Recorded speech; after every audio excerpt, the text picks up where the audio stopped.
Bonjour à tous et bienvenue pour cette nouvelle émission BioM, l'émission du SDB créée pour les biologistes médicaux et pour tous ceux qui s'intéressent à la biologie médicale.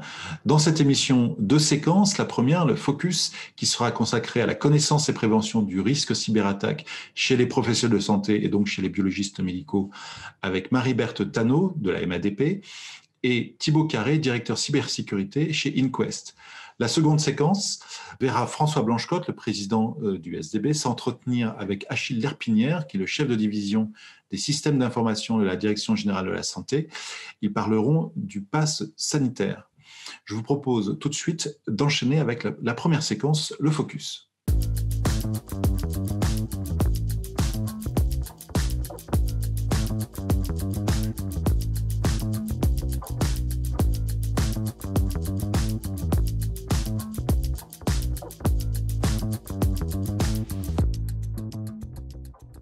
Donc, le focus de cette émission est donc consacré à la connaissance et prévention du risque cyberattaque chez les professionnels de santé et bien sûr chez les biologistes médicaux. Cette séquence de l'émission a été préparée avec les équipes de MADP. Vous le savez, MADP est une société d'assurance mutuelle sans but lucratif créée par des pharmaciens. Elle accompagne depuis plus de 130 ans ses sociétaires pharmaciens biologistes.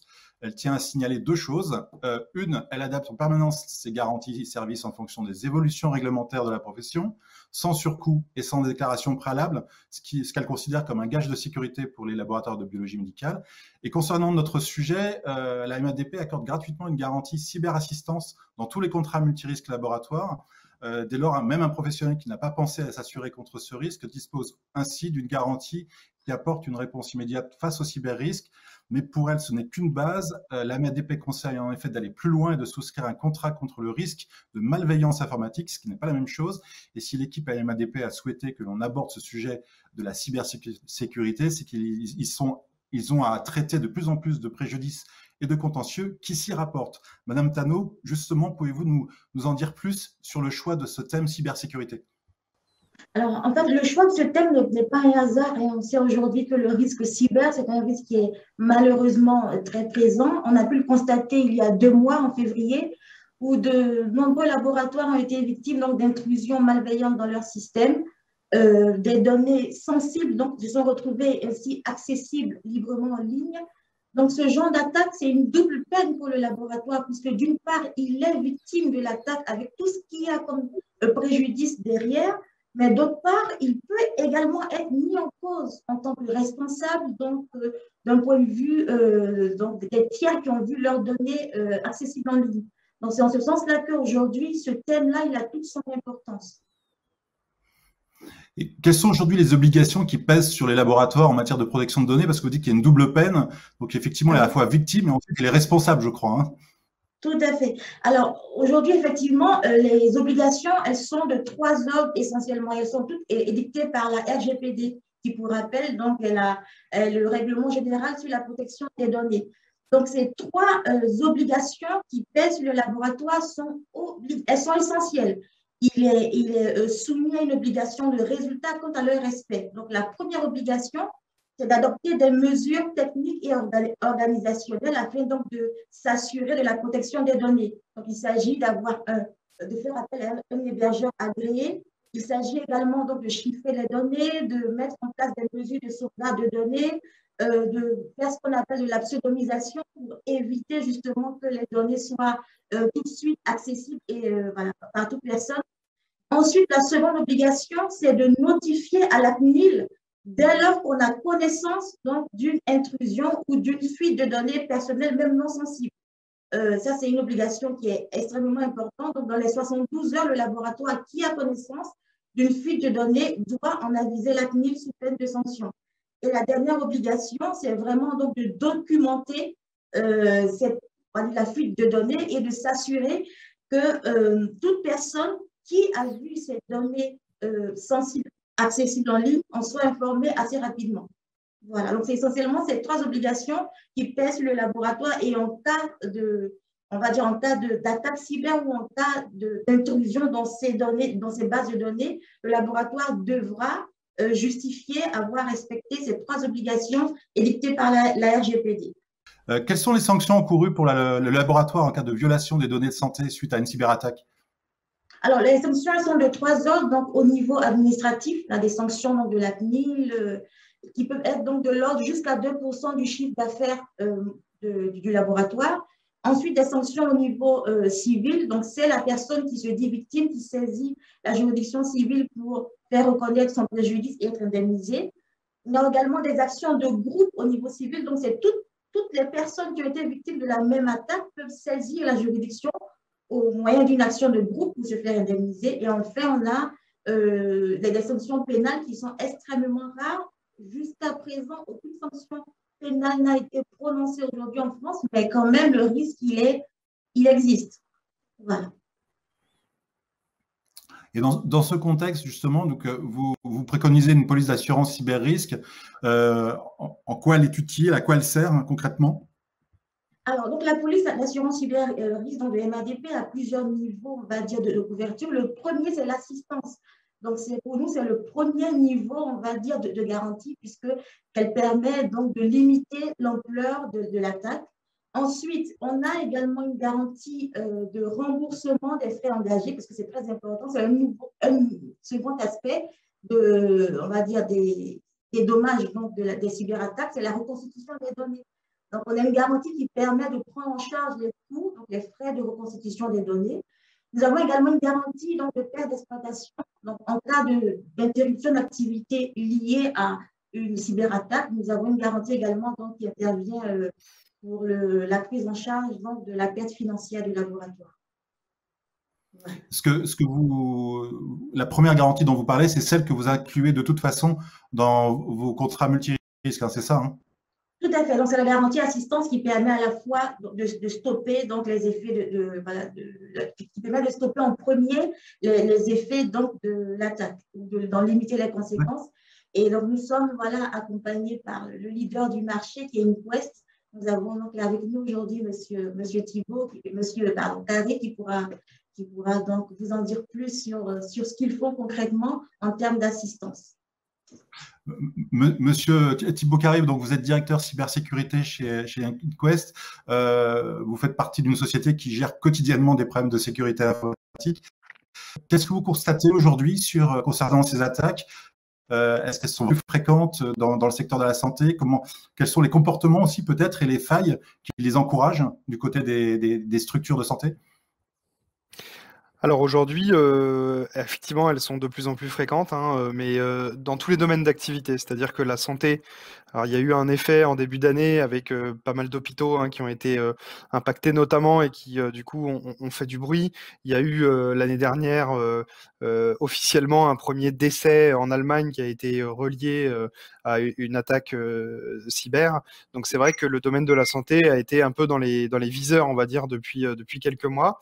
Mais pour autant, tous les domaines d'activité sont touchés de la même manière, puisqu'en fait, un pirate va chercher une opportunité technique dans la plupart du temps pour attaquer une entreprise.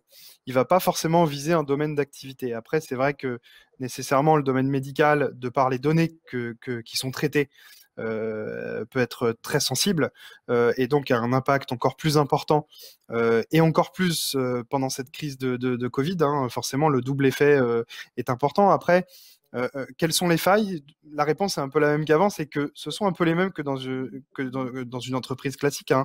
Un système d'information dans le domaine de la santé, si ce n'est les spécificités des machines médicales, on va dire de manière large, c'est à peu près le même type de système d'information. Et donc, il y a énormément de vulnérabilités, on en voit très régulièrement, liées au fait que les gens travaillent ou prennent la main à distance sur des systèmes, ou que des applications ou des systèmes sont parfois obsolètes, etc. Et tout ça, ce sont des opportunités pour que les pirates puissent s'introduire dans les systèmes d'information et bloquer l'activité ou bien voler des données et rendre indisponibles les systèmes et donc le travail impossible. Et qu'est-ce qu'on peut dire en termes de bonne attitude, de prévention pour adopter en routine? On dit souvent, on parle toujours des problèmes de mots de passe qui sont trop simples ou pas assez souvent changés. Voilà, quels sont les bons réflexes qu'il faudrait infuser dans toutes les entreprises de la santé? Alors en fait, il y a énormément de bons réflexes, hein. C'est vrai que faire une liste, il y en a beaucoup à mettre. Ce qui est important au-delà de tout ça, c'est en fait d'avoir à l'esprit ce sujet de cybersécurité à chaque fois qu'on touche à un système d'information. Donc à chaque fois qu'on touche un ordinateur, à chaque fois qu'on touche un serveur, à chaque fois qu'on touche une machine. Il y a effectivement le sujet des mots de passe qui est un des premiers sujets puisque c'est l'entrée dans tous les systèmes, le mot de passe. Mais quand on fait partie d'une équipe qui gère l'informatique d'une entreprise, ou que ce soit dans le domaine de la santé ou autre, eh bien, il y a les sujets de sauvegarde, il y a les sujets de ce qu'on appelle la gestion de l'obsolescence. Il faut faire attention aux mises à jour. Donc, en fait, ce qui est important, c'est la prise de conscience. Il faut avoir conscience que chaque action, un mail qu'on va lire, un lien sur lequel on va cliquer, peut avoir un impact important, non pas sur son ordinateur ou sur ses données, mais sur toute l'entreprise, puisque les pirates profitent évidemment d'une personne qui va être un peu moins alerte que les autres pour s'introduire dans un système et compromettre l'intégralité des données ou l'intégralité du fonctionnement du système d'information. Oui, et du coup, quand vous dites avoir cette culture et ce souci de la cybersécurité, j'allais dire la même chose en forme de cette partie-là que la MADP pousse à prendre une protection, une assistante, une garde d'assistance en particulier, parce que en fait, c'est pas du tout un sujet rare en ce moment et que ça peut vraiment impacter. Ce que vous voyez en termes d'effet sur les entreprises une fois qu'elles sont attaquées, qu'est-ce qui se passe concrètement? On est dans quelle situation à l'arrivée de certaines attaques? Ah bah on est dans une situation de panique, hein. C'est-à-dire que on n'est pas du tout, enfin les entreprises ne sont pas du tout préparées à ça de manière générale. Donc on est dans une situation qu'on ne maîtrise pas. Le métier de la cybersécurité, c'est un métier à part, ne serait-ce que dans l'informatique. Donc faire de la réponse à incidents comme on peut le faire, donc répondre à des incidents de cybersécurité au quotidien, c'est un métier bien spécifique avec une gestion de stress qui est nécessaire. Avec des bons réflexes qu'il faut qu'on connaisse pour pouvoir les appliquer correctement. Donc, ce qu'on voit, c'est que déjà, humainement, c'est très délicat parce qu'il y a vraiment cet effet de panique où on ne sait vraiment pas quoi faire. Donc, effectivement, le fait que les assureurs comme la MADP mettent à disposition des services, c'est vraiment le premier pas vers une gestion de crise bien gérée parce que vous allez avoir affaire à des gens qui ont l'habitude de traiter ça et qui vont avoir ces bons réflexes. Et vous avez eu affaire à des sociétés, justement, une fois que vous êtes intervenu en urgence, dans le chaud, j'allais dire, derrière, il y a une culture de la cybersécurité qui s'installe. Comment ça fait passer, comment ça se passe concrètement? Oui, alors malheureusement, un incident, c'est la meilleure façon de faire de la sensibilisation auprès des chefs d'entreprise et auprès de tous les employés qui sont impactés directement ou indirectement. C'est vrai qu'il y a nécessairement une prise de conscience dans la plupart des cas qui est faite après un incident. Nous, notre travail, c'est pas juste remettre un système en place, c'est aussi d'émettre des recommandations pour la suite. Et on voit que dans la plupart des cas, les recommandations sont quand même prises en compte. Alors après, mise en œuvre, il y a des choses qui mettent du temps, etc. Donc, mais en tout cas, il y a une vraie prise de conscience. Et ça, c'est un point qui est quand même très important. Merci beaucoup. J'espère que tous ceux qui nous écoutent n'auront pas trop à utiliser vos services parce que quand même, effectivement, on voit que malheureusement, ça se répand beaucoup. Merci beaucoup pour votre éclairage. Merci beaucoup à Madame Tano. Comme toutes les émissions de BioM, vos interventions peuvent être vues en replay sur la chaîne YouTube du SDB. Je vous propose maintenant de passer à la séquence du grand entretien. Qui va être mené par François Blanchecotte et qui va s'entretenir avec Monsieur Lerpinière.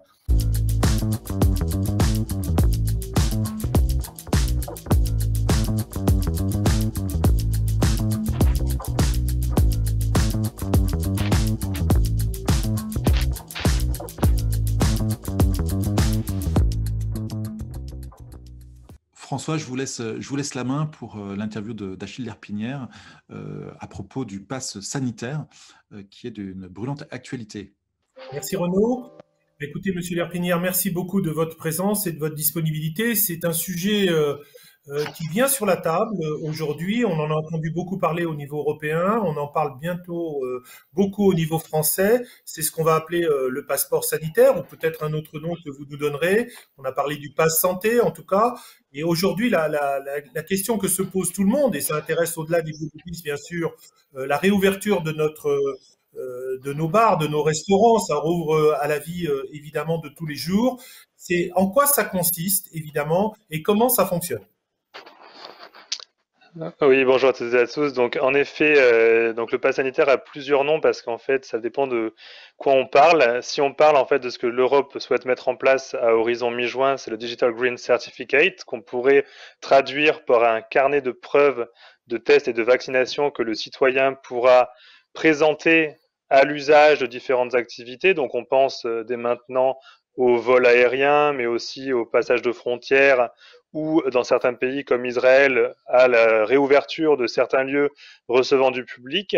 Et donc l'Europe s'est donné un calendrier d'environ 3 mois entre sa communication du 18 mars et la date du 16 ou 17 juin pour mettre en œuvre une interopérabilité entre les États membres de lecture de ces preuves de tests et de vaccination, mais aussi de recovery. Donc recovery, ça peut être pris comme un test positif de plus de 15 jours jusqu'à moins de 2 mois, ça peut être un certificat médical, preuve de test négatif, donc c'est assez évident, un test antigénique ou test RT-PCR négatif, et enfin preuve de vaccination avec une preuve par injection pour anticiper dès maintenant les changements de doctrine entre les différents types de vaccins par rapport aux différents types de personnes qui reçoivent ces vaccins.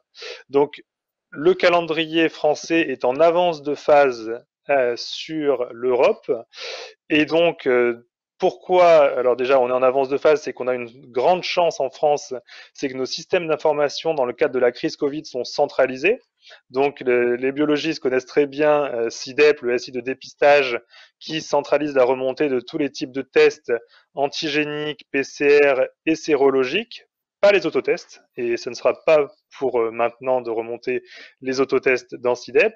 On a pareil vaccin Covid pour la vaccination. Toutes les injections sont enregistrées dans vaccin Covid, le téléservice de la CNAM.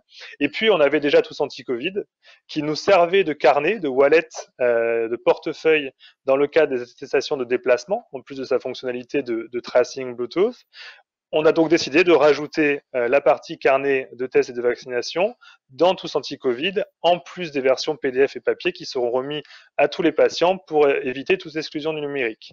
Donc le calendrier, je vous le donne en avance de phase et en avant-première, c'est lundi prochain, donc lundi 19, vous aurez dans toutes les applications Tous Anti-Covid la partie carnet de tests et de vaccination.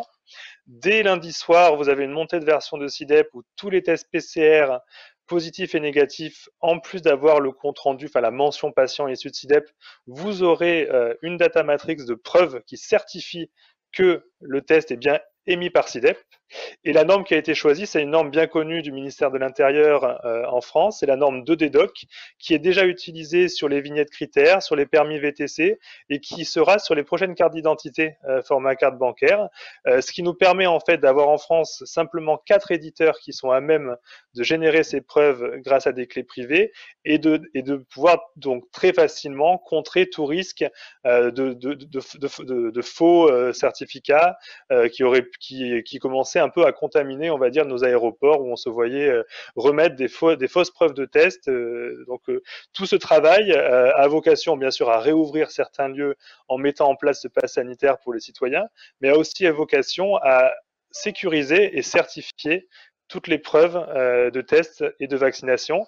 Et pour la vaccination, la date, c'est le 29 avril. À partir du 29 avril, toutes les vaccinations qui seront faites se verront certifiées et les vaccinations qui sont un peu, on va dire, dans le backlog, toutes les personnes déjà vaccinées, entre le 29 avril et mi-mai, pourront faire générer par la CNAM, dans un téléservice dédié, une preuve de leur injection passée. Voilà pour résumer qu'est-ce que le pass sanitaire qui, pour l'instant, est plutôt un portefeuille de différentes preuves. On travaille dès maintenant à ce qu'on pourrait vraiment appeler le pass sanitaire, qui est de fusionner tous ces types de preuves dans une unique preuve qui est agnostique de finalement ce qu'il y a derrière pour la personne qui va lire. et où on imaginerait qu'en fait, on montre un unique QR code, on flash, on voit vert, rouge avec nom, prénom, mais on ne sait pas ce qu'il y a derrière. Ça, c'est vraiment la notion plus du pass sanitaire. On y travaille en France avec nos industriels pour être prêts. L'Europe, quant à elle, ne sera pas prête à faire ça avant la fin de l'été. Mais il est possible que nous, à l'été, on mette ça en place pour permettre à l'usager, s'il le souhaite, d'un peu cacher quelle est la preuve derrière ce qu'il présente à l'entrée d'un lieu ou à l'entrée d'un vol. Voilà, pour résumer.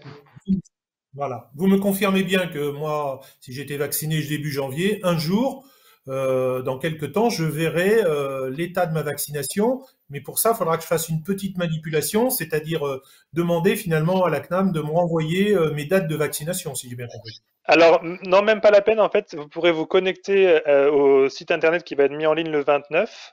Donc, avec un peu de délai parce qu'il faut que le backlog soit régénéré. Donc, on va dire mi-mai, entre mi-mai et fin mai, vous pourrez vous connecter avec France Connect. Vous vous connectez avec France Connect ou avec votre login Amélie et il va vous retrouver tous vos récapitulatifs d'injection et celles-ci seront certifiées. Elles existaient déjà dans Vaccin Covid, mais là, elles seront en plus certifiées avec la norme qui est celle demandée par l'Union européenne. Deuxième question, un certain nombre de Français ont fait des PCR itératives, souvent à l'occasion de leur déplacement ou des besoins qu'ils avaient, même professionnels. Ces PCR, on peut prendre l'exemple d'un patient qui aurait une PCR tous les mois et qui a été fait qui est négative. Est-ce que vous voulez dire par là que l'historique se retrouvera ou simplement la dernière? Alors, sur les tests, on va faire un backlog et une conservation sur le portail patient, donc sidep.gouv.fr, qui va ouvrir lundi. On va faire un backlog de 2 mois pour pouvoir avoir tous les tests à la fois négatifs et positifs, et surtout pouvoir avoir des tests positifs qui vont jusqu'à 2 mois, puisque c'est à peu près ça, c'est ça qui est pour l'instant utilisé au contrôle aux frontières. On réfléchit à passer à 3 mois parce que le CDE préconise plutôt 3 mois d'immunité sur un test PCR positif. Donc on va réfléchir à basculer sur 3 mois. On ne pourra pas aller au-delà, puisque dans le décret SIDEP, la conservation des données côté APHP dans le cadre de SIDEP est limitée à 3 mois pour le nominatif. Donc au plus, on aura 3 mois d'historique.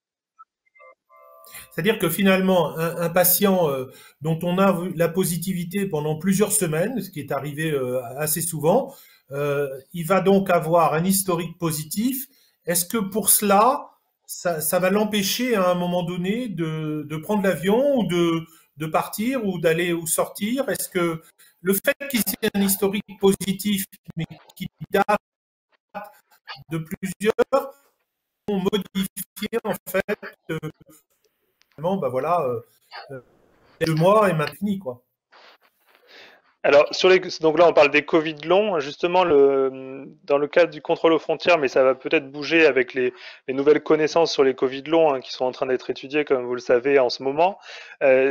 Pour l'instant, pour passer une frontière, il faut un PCR négatif de moins de 72 heures ou alors un PCR positif de plus de moins de 72 heures en étant asymptomatique et un PCR positif de plus de 15 jours ou moins de 2 mois. Donc la personne qui a eu beaucoup de PCR positifs pendant les 2 derniers mois, il suffit qu'elle vienne avec sa PCR positive de plus de 15 jours, plus la PCR positive de moins de 72 heures. Et alors la question c'est l'asymptomatique. Dans les textes, il y a marqué et qu'elle est asymptomatique. Donc le problème c'est que ça va être la personne à l'embarquement de l'avion qui va devoir normalement considérer que c'est asymptomatique. Bon, on sait très bien que dans les faits, ils vont plutôt regarder PCR positif, et si la personne, bon, porte de toute façon son masque et ne paraît pas vraiment faible, enfin, mais c'est compliqué, c'est très compliqué. C'est pour ça que l'Europe préférerait parler de recovery à la place de test PCR positif pour pouvoir voyager. Mais si on doit faire de la recovery, ça veut dire qu'il faut qu'on ait assez de professionnels de santé pour alimenter un nouveau système d'information, un nouveau type de certificat qu'il faut qu'on détermine avec les sachants et donc avec le médical. Et donc, est-ce qu'on a la bande passante dans les cabinets médicaux auprès des professionnels de santé pour gérer encore un nouveau type de test ou de preuve, etc. J'en suis pas certain. Donc, nous, on pousse au niveau européen de se baser sur le PCR positif de plus de 15 jours et moins de 2 mois. D'accord. Les tests antigéniques, vous savez que les biologistes, dans la grande majorité, ont refusé de les faire. il les laisse à nos collègues. Effectivement, on a vu au travers de différentes études que nous avons fait dans le secteur privé leurs limites. Est-ce qu'aujourd'hui, on peut considérer quand même qu'un test antigénique, il n'est valable que sur une période assez courte finalement, quand il est négatif? Est-ce que vous avez un arbitrage qui a été fait à ce sujet? À date, en fait, on a très très peu de cas d'usage qui acceptent le test antigénique négatif. Hein. Donc pour les vols, c'est des PCR de moins de 72 heures. Il y avait les États-Unis qui acceptaient les antigéniques négatifs de moins de 24 heures pendant un temps et qu'ils avaient passé à 48 heures. Mais là, encore pas plus tard qu'aujourd'hui, Air Caraïbes vient d'interdire, entre guillemets, sur ses vols les antigéniques négatifs. Les autotests antigéniques, on a considéré dès maintenant que ça ne servirait jamais de preuve de test négatif. Donc, moi, ce que je pense, mais il n'y a pas eu d'arbitrage sanitaire, c'est que, et on va le voir dans le cadre du concert test à l'Accor Hotel Arena sur la deuxième quinzaine de mai, qui eux vont faire des tests antigéniques pour faire entrer les personnes dans le concert. Je pense que ces études-là vont définir la pertinence, parce que par contre, si à la fois au niveau européen et au niveau national, plein de nouveaux usages sont conditionnés à la preuve de test négatif, on ne pourra pas faire des PCR pour tout le monde. Et donc, il faudra forcément que certaines des activités soient avec des tests antigéniques négatifs. Malheureusement, moi, c'est pas mon rôle de me prononcer pour les sachants médicalement, mais moi, je pense qu'il y a une il y a certains kits de tests antigéniques qui ont des très bons taux de précision, et donc où je pense vraiment que si l'antigénique est négatif, on ferait une PCR, elle serait négative, ça j'en suis d'accord. Par contre, je pense qu'on sera jamais sur un antigénique de 72 heures, on va osciller plutôt sur du 24 ou 48 heures, quitte à imaginer par contre un autre usage qui pourrait être l'autotest, mais instantané, c'est-à-dire vraiment j'arrive à l'entrée du lieu, je fais l'autotest et je le montre, ce qui veut dire que je suis négatif à T0. Ça, ce sera peut-être aussi une possibilité. Mais pour l'instant, étant donné qu'on ne sait pas qu'est-ce qui va rouvrir et on ne sait pas quand est-ce que ça va rouvrir, on n'a pas d'arbitrage définitif sur antigénique ou PCR. Et pour l'instant, sur le seul truc qui existe, c'est-à-dire le contrôle aux frontières et les vols vers l'outre-mer et la Corse, on reste sur du PCR. Donc, vous savez que les PCR aujourd'hui peuvent être effectués par nasopharyngée, mais qu'on l'a fait aussi en particulier sur le salivaire pour les écoles, les lycées, les collèges et les EHPAD. Maintenant, on le fait aussi parfois aux transfrontaliers qui doivent subir ça tous les jours. Est-ce que l'origine du prélèvement est prise en considération ou pas du tout? C'est juste le résultat de la technique. C'est juste le résultat de la technique. Donc nous, vous savez, dans CIDEP, on remonte les codes Loing. Donc il y a, sur certains codes, on voit à peu près que c'est un nasal ou un nasopharyngé. On peut essayer de voir salivaire, mais au niveau européen, c'est vraiment le type de test qui fait foi. C'est pas la façon dont c'est prélevé. D'accord. Dernière question un petit peu technique pour nos amis biologistes, c'est il a été discuté au niveau européen, si je ne m'abuse, que la sérologie ne serait pas un critère. Aujourd'hui, vous en avez parlé. Est-ce que c'est ou non d'actualité, puisque les études qu'on a vues qui sont en cours aujourd'hui ne sont pas terminées au niveau des CHRU d'un certain nombre de structures. On est en train de regarder sur des prélèvements de l'année dernière comment les sérologies évoluent. Est-ce que vous avez une petite idée là-dessus? Alors tout à fait. Au milieu, c'est-à-dire il y a à peu près un mois, l'Europe, la Commission européenne avait enlevé la sérologie dans la partie recovery. Suite à la demande de la France de dire qu'on ne savait pas encore à date si c'était vraiment si évident qu'il fallait pas s'occuper de la sérologie, et du fait que nous dans CIDEP on avait déjà les tests sérologiques qui remontaient, on leur a demandé de remettre la possibilité potentiellement que la recovery un jour soit basée sur de la sérologie, et ils ont donc remis dans le document européen la notion de sérologie, tout en précisant que donc du coup ce sera forcément en fonction des études, et que chaque pays pourra de toute façon appliquer ses règles sanitaires en termes de recovery. Chaque État reste quand même maître de ses règles sanitaires, même s'il y a une volonté de fédérer les usages. En tout cas, ils ont réouvert la porte à la sérologie. Et pour nous, en France, la sérologie, maintenant, on a des réactifs qui marquent à la fois après en post-maladie, évidemment, et en post-vaccination. Donc on a les deux choses qui peuvent fonctionner, mais souvent il y a une question de seuil.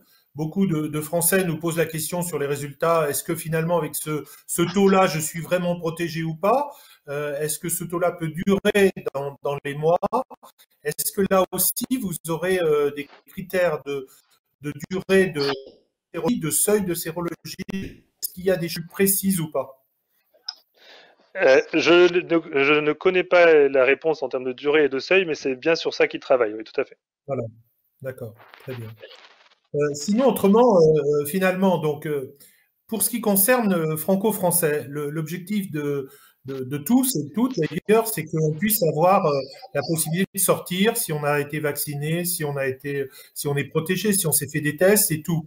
Est-ce que vous pensez que notre système pourra être opérationnel, comme le dit le président de la République, pour réinvestir les terrasses des cafés à la mi-mai? Il n'a pas cité de date exacte, mais globalement aussi, j'ai entendu le responsable des cafés-restaurants nous dire c'est pas notre rôle de contrôler les gens. Donc, on a vu un peu, enfin, j'étais déçu, moi, et l'ensemble de mes collègues, sur l'adhésion à Tous Anti-Covid, malgré qu'on ait fait une publicité pour cet outil. Est-ce que vous pensez que demain, s'il n'y a pas d'obligation réglementaire de se présenter avec un test ou un passeport, entre guillemets, si on réinvestit les cinémas, etc., les lieux publics, qu'est-ce qui va se passer? Comment peut-on gérer tout ça? Alors en fait, il va y avoir deux niveaux d'obligations réglementaires qui vont entrer en jeu dans le cadre des protocoles de réouverture. Et comme vous le dites, en effet, on sait que mi-mai, il va y avoir les terrasses de restaurants.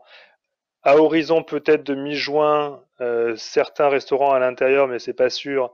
Et pour cinéma, salle de sport, il n'y a même pas de date pour l'instant. Mais dans le cadre du protocole sanitaire, il va y avoir des nouveaux décrets et des obligations qui vont passer. Et en fait, on a deux outils qui sont dans Tous Anti-Covid d'ailleurs, et qui existent en format papier par inclusion numérique de tous, qui vont être imposés selon les types de lieux. Donc le choix de quoi imposer à quel type de lieu n'est pas encore définitif, mais on a Tous Anti-Covid Signal, que vous connaissez peut-être, qui est déjà dans le décret du 12 février modificatif de Tous Anti-Covid, c'est-à-dire qu'il va y avoir des QR codes à l'entrée des lieux clos.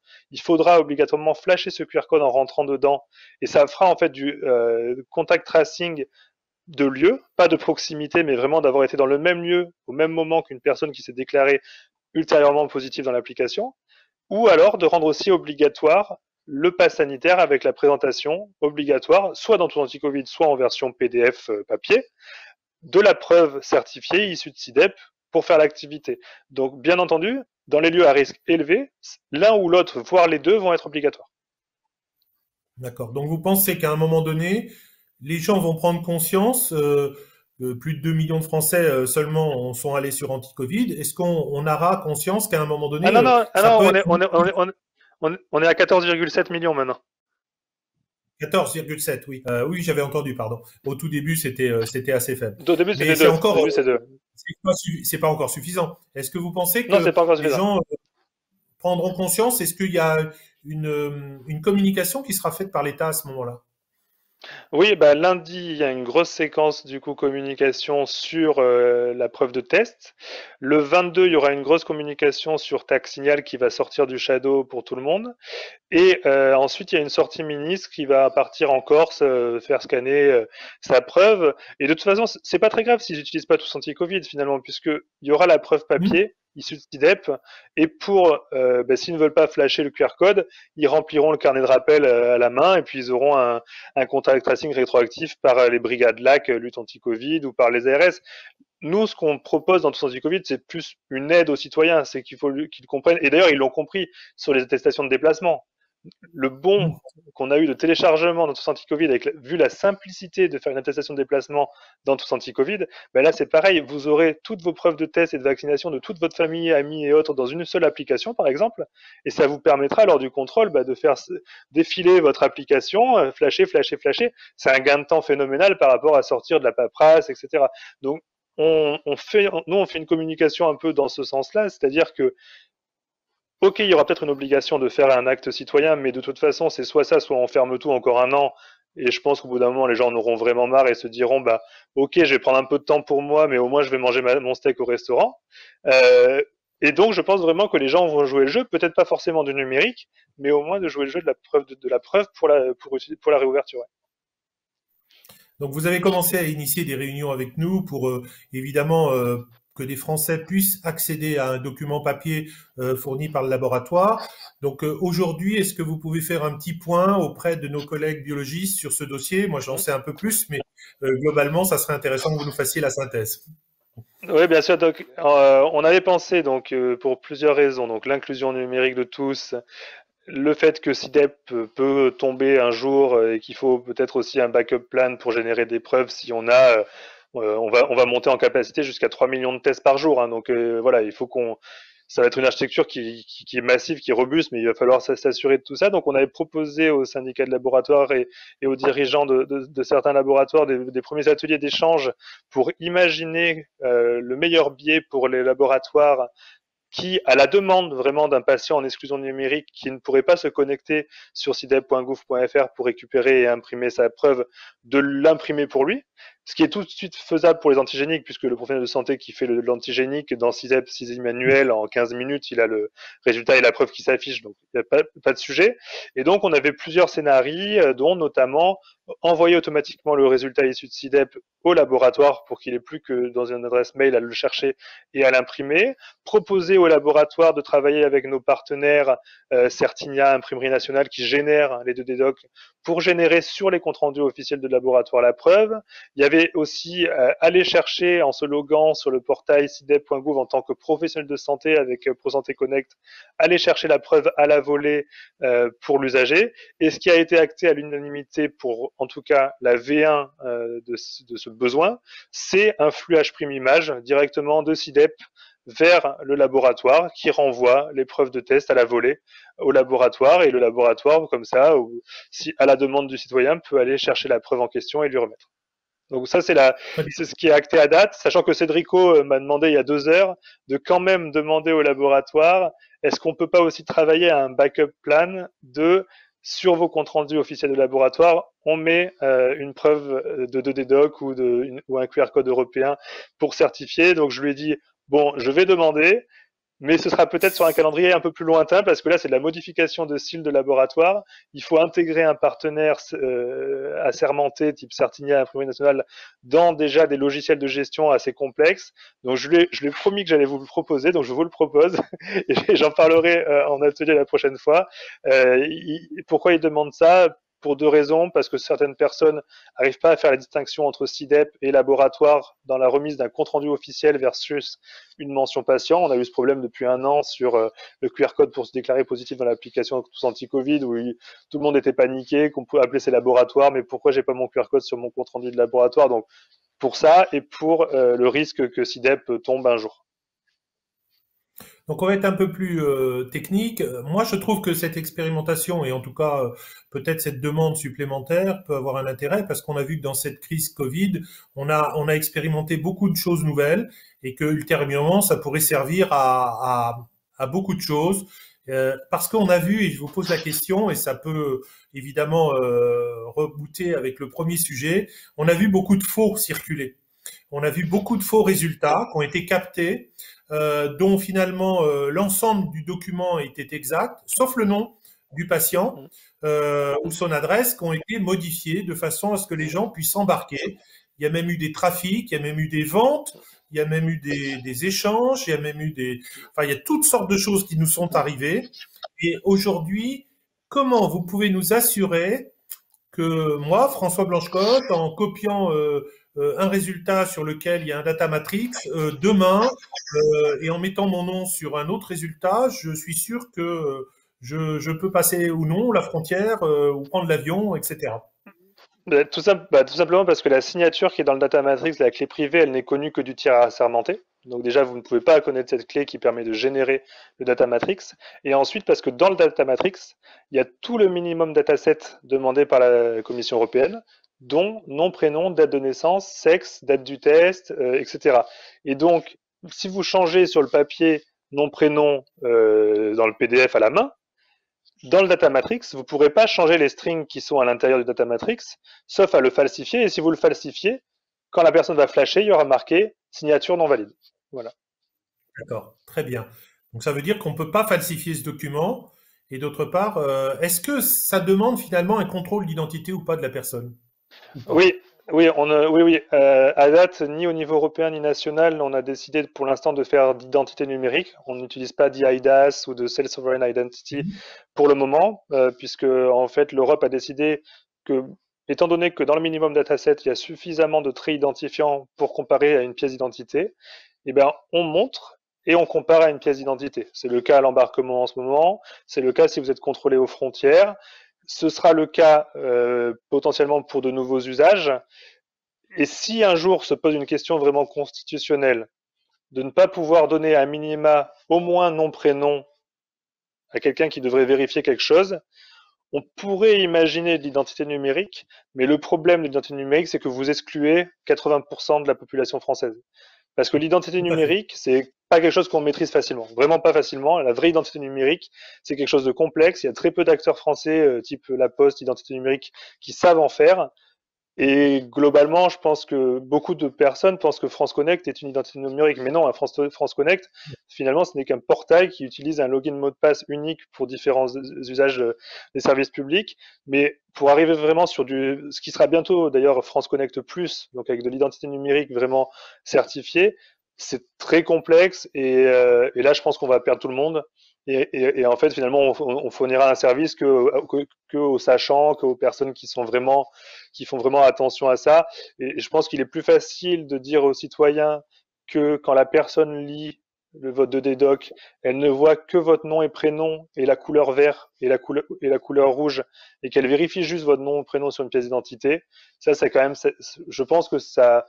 Enfin, je vois mal comment ça pourrait poser problème dès lors que si vous regardez vos billets digitiques quand vous allez à un concert ou un théâtre, il y a marqué que le responsable du lieu peut vérifier votre identité.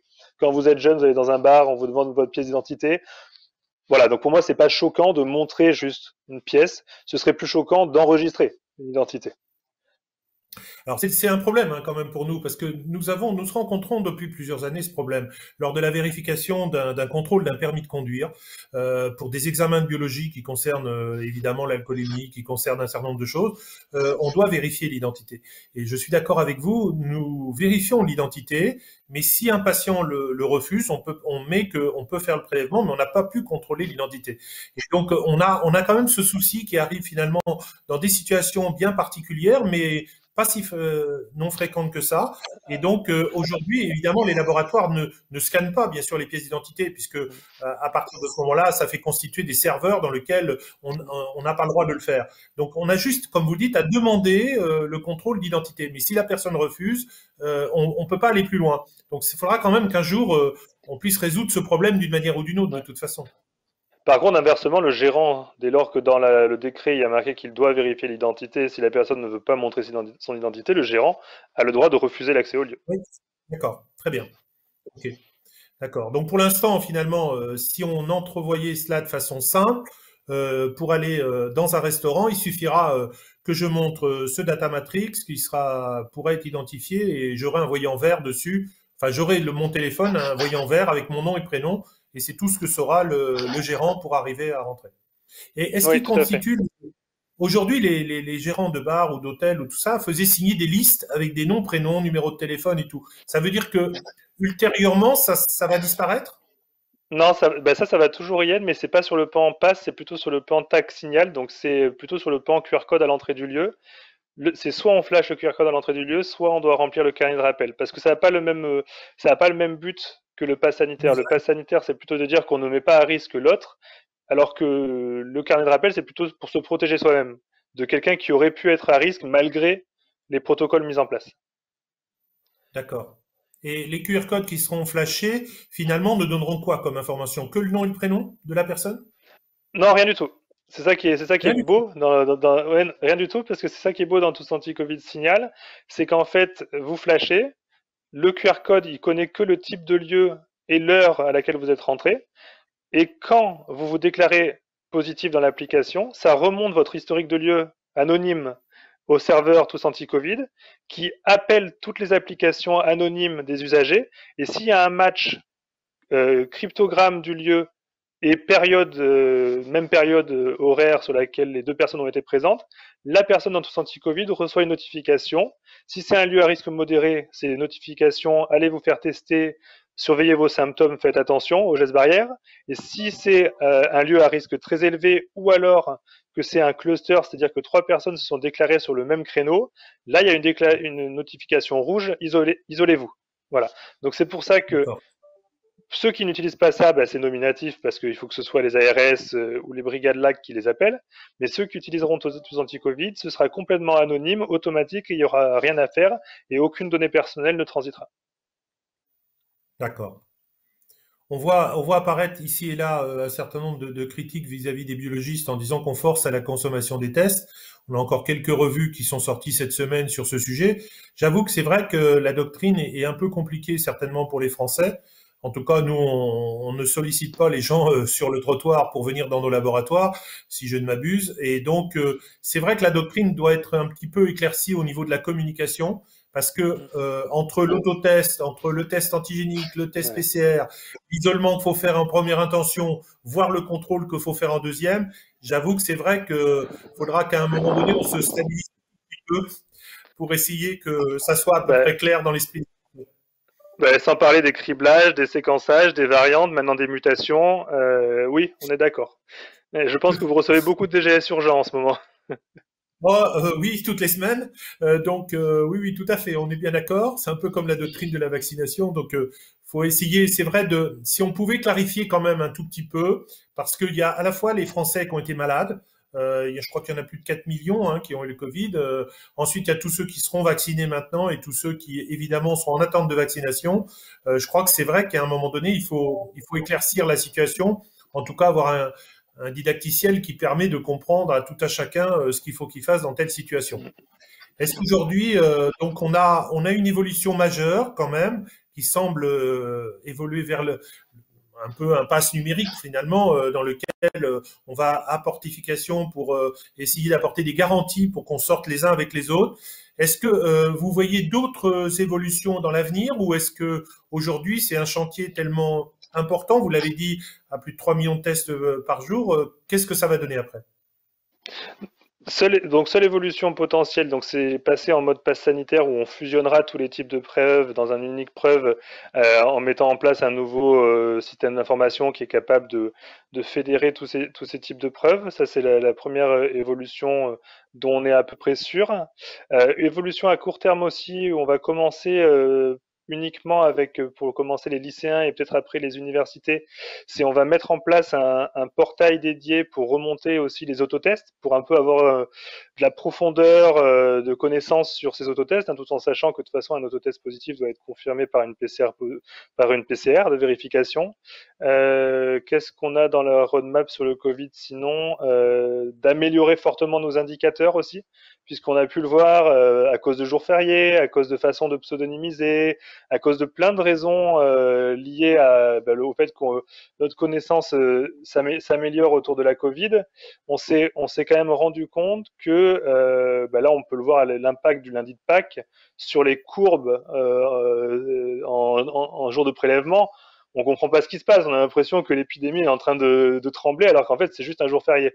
Donc, on va plutôt travailler sur pédagogiquement, améliorer tout ça, peut-être rationaliser aussi quelles variantes suivent, quelles mutations suivent, surtout la 484K, tous ces travaux qu'il y a autour du séquençage, qui sont quand même des travaux assez lourds, auxquels je participe de loin, puisque le SPF a décidé de faire un système d'information dédié au séquençage pour commencer, et donc on n'utilisera pas trop CIDEP et son champ de JOC3 pour suivre le séquençage, mais je vais de temps en temps dans ces réunions où je pense que vous êtes également avec le CNR, on voit énormément de sujets et que finalement, est-ce que la réponse maintenant qu'on a tous les outils, on a les visites d'infirmiers, on a les brigades LAC, on a vraiment globalement, je pense, toute la puissance publique qui a fait tout ce qui était possible pour améliorer. Je pense que maintenant, ce qui est important, c'est vraiment de améliorer la façon dont on communique pour que les citoyens comprennent ce qui est très important de ce qui est plutôt accessoire et surtout que quand une décision est prise,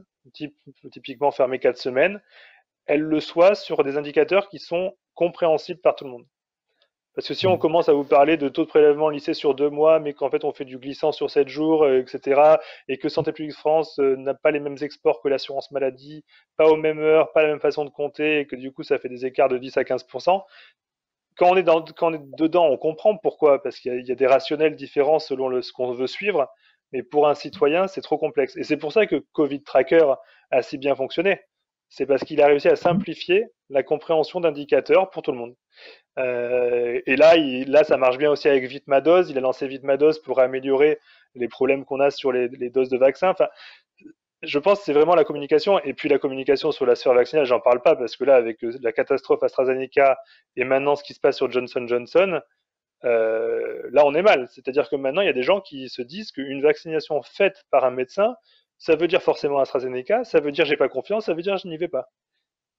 Et si on raisonne comme ça et si on n'arrive pas à rattraper ça, vu que Pfizer et Moderna n'auront jamais les capacités pour contenter la France avant fin 2022, globalement, et que tout le monde refuse Astra et Johnson, on va rester confiné par vague. Tout à fait. Alors, un petit mot, un certain nombre de structures aujourd'hui évoluent en criblage en première intention, c'est-à-dire que la PCR classique aujourd'hui commence, il y en a qui ont épuré les stocks et on commence à avoir des solutions industrielles qui nous permettent de rendre le criblage non pas directement après un contrôle d'une PCR, mais directement en PCR de première intention. Donc ça, c'est quelque chose qui va changer un peu la donne. Et on évolue aussi vers des réactifs qui auraient la possibilité d'identifier et de séparer le sud-africain du brésilien. Donc là aussi, c'est des évolutions. Par contre, on va pas entamer de discussion sur le séquençage parce que c'est une guerre absolument affreuse puisque nous sommes totalement exclus du séquençage et donc nous ne sommes pas dans les réunions que vous indiquez et donc c'est la raison du boycott du syndicat de toutes les réunions ministérielles pour l'instant. Donc ça c'est un sujet un peu épineux. Je pense que ça nous prendrait encore 1 heure. Et ça va être un peu compliqué à gérer. Donc je disais oui, d'ailleurs ces réunions ne sont pas complètement ministérielles et ça a été un peu aussi pour moi un peu ma grogne quand le projet de séquençage massif a été lancé par Santé publique France, c'est qu'en fait ce sont des réunions CNR, SPF et ANSR, mais ce ne sont pas des réunions qui initialement étaient demandées par le ministère, par le gouvernement. Nous, le ministère, on préférait injecter du séquençage dans CIDEP, se baser sur l'existant et pas aller refaire tout l'historique de l'histoire d'information. La décision partagée que nous avons prise, un certain nombre de structures syndicales et surtout les groupes avec lesquels nous travaillons, bien sûr en liaison, c'est de séquencer les souches aujourd'hui, c'est-à-dire de quand même participer évidemment aux enquêtes flash en envoyant les prélèvements, en étant très sympathique et gentil en envoyant les souches, mais on garde effectivement et on fait actuellement les séquençages des mêmes souches. On a une capacité de séquençage à peu près égale à celle qui est faite dans le secteur public et avec un rendu de résultat qui est 2 fois moins long. Donc nous publions rien pour l'instant, ça va certainement sortir et dès que nous trouverons évidemment des variants nouveaux, de nouvelles séquences, etc., on les publiera. Mais c'est vrai que c'est dommage que aujourd'hui on n'ait pas cette coordination comme on le voit chez nos collègues allemands ou ailleurs entre le secteur privé et public, vu qu'on a les mêmes machines, les mêmes compétences et en plus on a été formé par eux dans les universités. Donc on n'est pas moins bête a priori. Ça a été nos professeurs et je pense qu'on a une capacité de le faire. Voilà, c'est un peu le mot de la fin. Je crois que c'est très important aujourd'hui que on identifie partout en France, sur le territoire, les nouveaux variants émergents et ce qui peut se passer. Je pense qu'aujourd'hui, les groupes, vous l'avez su particulièrement, quand le Sud-Africain est né en Moselle avec le cluster, ce sont les groupes privés qui ont averti Monsieur le ministre. Donc voilà, on a une capacité à faire, faut la reconnaître, c'est tout. Elle peut être complémentaire. On n'a jamais demandé de prendre un leadership de quoi que ce soit, mais simplement d'y participer en tout cas, et participer dans cette épidémie française, qui est une pandémie évidemment mondiale, mais qui est une épidémie forte française. Et je pense qu'il y aura, comme vous l'avez dit, de nouvelles vagues ou de vos nouveaux sursauts, et qu'il faudra être prêt de toute façon à faire face. Et je pense que tous les moyens sont à mettre sur la table à ce moment-là.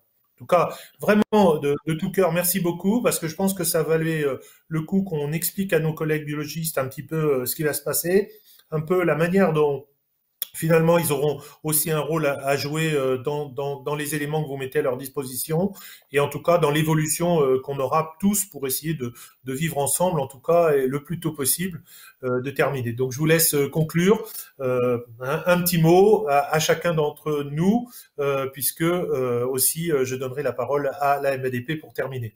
Merci beaucoup, Monsieur Lerpinière. Merci à vous. Un petit mot quand même, non? Tout ça, ça a demandé beaucoup de travail.